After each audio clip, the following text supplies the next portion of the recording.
A lot of times people will actually even fall into a trap.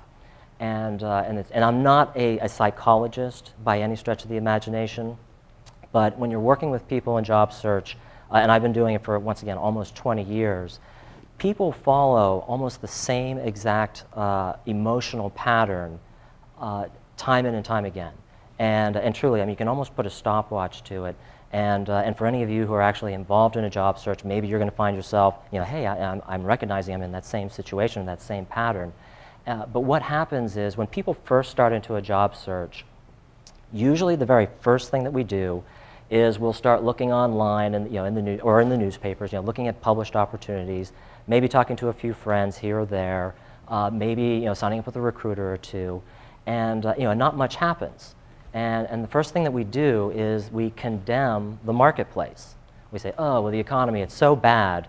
You know, Charlotte stinks right now, or whatever it is that, you know, that you might be living. You know, it's not really, you know, the economy's really tight. There's nothing here. So like I said, the first thing condemned is actually the marketplace. Then what happens, like I said, you can put a stopwatch to it, at about a month to a month and a half, people then start to turn against themselves. And what happens is, because, you know, they're looking at, you know, help wanted ads time in, week out, you know, maybe, like I said, talking to their friends or their networking contacts. But then people start, like I said, they start to turn against themselves. And they say, well, gee, I'm hitting things that are below me, and I'm still not getting interviews or offers. You know, what's wrong with me? So he said it's usually about that month and a half that people then start to turn against themselves. And this is where I get really, really weird.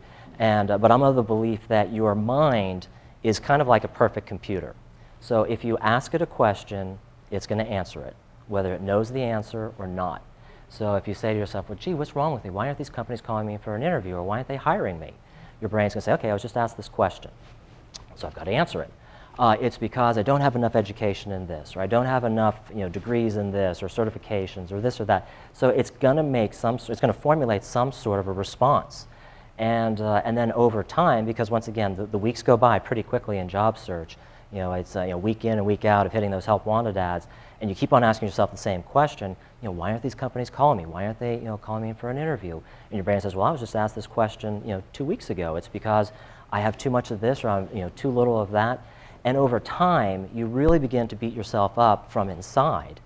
And, you know, I mean, just, it's kind of like positive or negative reinforcement. And obviously, in that situation, it's negative reinforcement. So once again, it's a downward spiral that most job seekers go through. It's usually completely unfounded. So once again, people look at job search as being this absolutely horrific thing. It's so frustrating. But once again, it's not usually you know, or the person who's looking for the position. I mean, your background is probably fine. Probably what the problem is just the techniques that you're using.